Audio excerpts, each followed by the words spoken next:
Ayan guys, pinakawala namin para di sila mainitan sa loob ng kulungan. At dito nga pala, pinapahangin namin sila dahil masarap at masariwa ang hangin dito. Basta guys, sasabihin ko na lang sa inyo kung gusto niyo lang mga ayan guys, kasi masyado maingay dito, may mga manok. Tsaka nagkakalapati pa kami dito guys. Sana guys, ma-supportan niyo kami na walang sawa at mag-subscribe na rin kayo para maaangat po kami.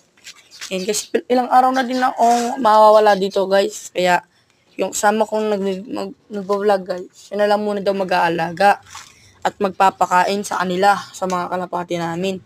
Di daw siya marunong mag-upload, kaya di ko alam kung matuturuan ko siya kung agad siyang marurunong kasi